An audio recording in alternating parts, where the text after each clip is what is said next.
From the earliest years of life, you were conditioned to believe that you needed the approval of others to be accepted. He was taught to get good grades to satisfy his parents, to act kindly so as not to displease anyone, to choose a safe profession just to avoid judgment. All this seemed normal, but in reality, it was building an invisible weight that compromised its authenticity and peace. Carl Jung, a renowned 20th century Swiss thinker, claimed that what we do not bring to consciousness continues to govern our life, and we call this fate. In other words, much of your identity has been shaped by external pressures, without you even realizing it. But stop for a moment and reflect, how many times have you silenced your opinion for fear of being criticized? How many opportunities did you let slip because you were afraid of making mistakes? How many times have you found yourself exhausted trying to fulfill expectations that weren't even yours? Now look back. Have all these concerns really changed anything? Do those criticisms you feared so much still matter today? What have you gained by trying to please everyone?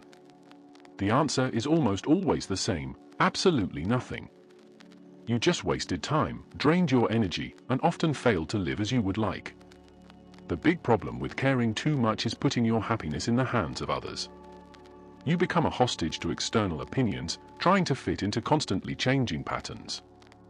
And the cruelest thing, even if he does everything in the right way, he will still be judged. When you please one group, you displease another. When one expectation is met, another is already formed. You keep adapting, striving to be accepted, but it's never enough. The truth is simple: there will always be someone with something to say. And most people are more concerned about themselves than you. When that sinks in, something inside you starts to change. You finally understand that you can't please everyone, and the best part, that you don't even have to. What seemed urgent, what they will think, what they will say, how they will see you, loses its importance. You begin to realize that you no longer have to prove anything to anyone. To stop caring does not mean to become aloof, cold, or arrogant. It just means that you are choosing more consciously where you place your attention and your energy.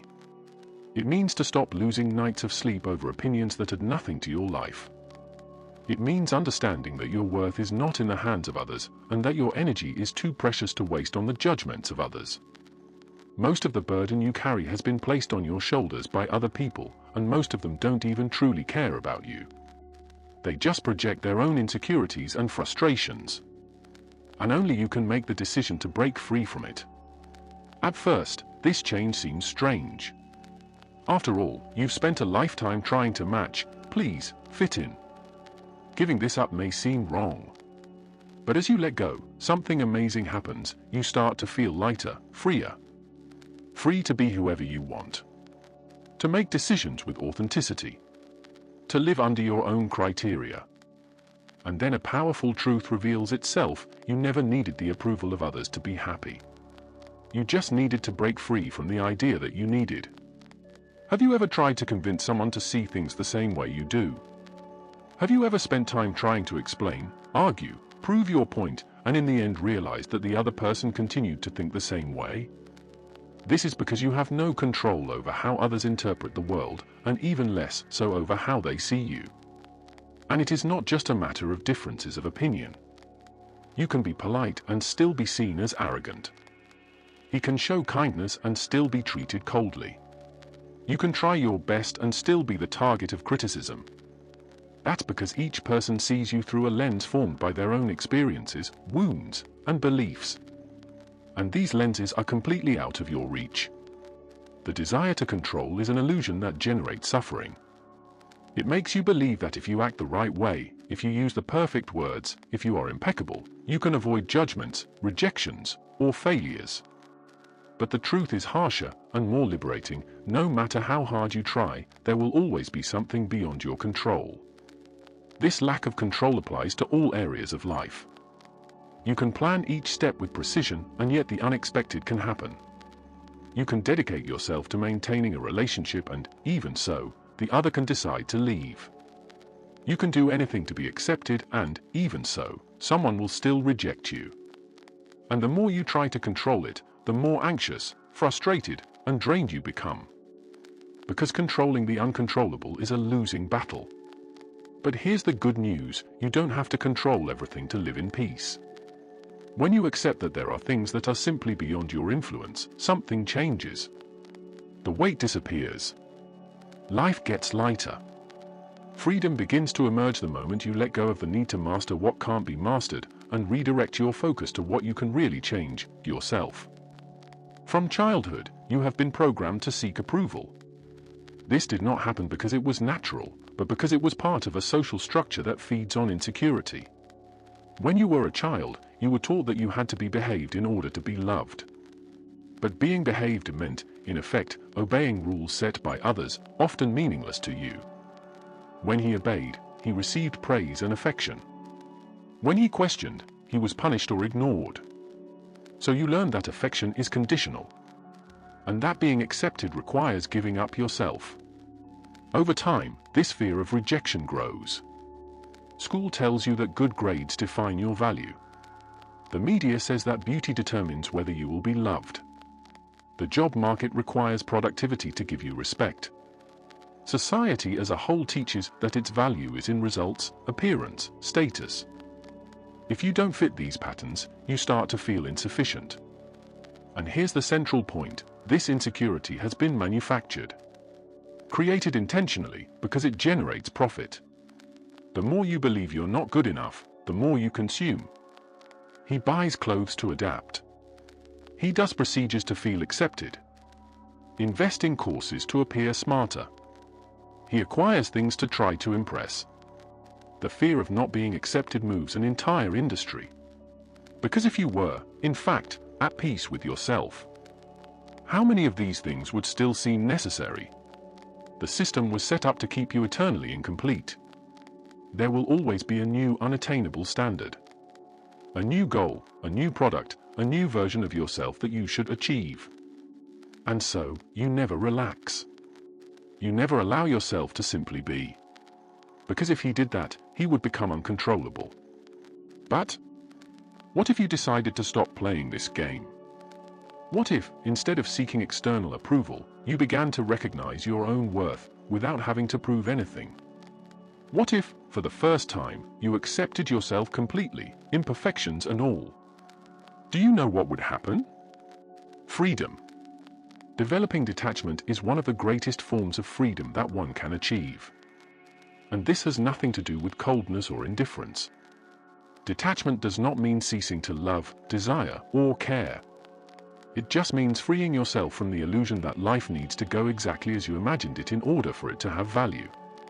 Most suffering comes not from what happens, but from the way we interpret what happens. It is the attachment to an expectation, to an ideal image, to a unique version of what should be that imprisons us. Pain is born of resistance. Of the attempt to maintain control, to hold on to what is already ready to go. When you place your happiness in the approval of others, you become hostage to the opinion of others. When you cling to the past, you carry weights that no longer serve you. When he believes that there is only one possible path, he lives in constant fear of losing it. Emotional rigidity feeds suffering. True detachment is recognizing that whatever comes, can go. And everything that goes does not need to take its piece with it. It is knowing that genuine happiness does not depend on what is outside, but on what is sustained inside. You can fall in love with someone and still not put the responsibility for your happiness on that person. You can dream of something and, even if it doesn't happen as you planned, continue in peace. You can dedicate yourself to your work and still not define all your personal value from that. True strength is not in holding on with fear, but in letting go with confidence. To cling is to act out of fear, fear of losing, of changing, of not having control. Detachment is trusting. It is knowing that life does not have to be forced. That what is true remains, and what goes, makes room for the new. And that's where the magic happens. The more you let go, the more things flow. What was resistance becomes acceptance. What was anxiety becomes tranquility. What was scarcity becomes abundance. When you learn to let go, you realize that everything you really need already exists within you. Imagine waking up one day and noticing that those worries that once weighed you down, they simply lost their strength. The criticism? Only words in the wind. The expectations of others? Too silent to guide your life. The need to justify each step? Evaporated. All this because you stopped giving importance to what never really mattered. You start making choices out of desire, not out of obligation. He starts to experiment, to make mistakes, to change his mind without the terror of judgment. And most of all, you understand, the opinions of others don't define your path.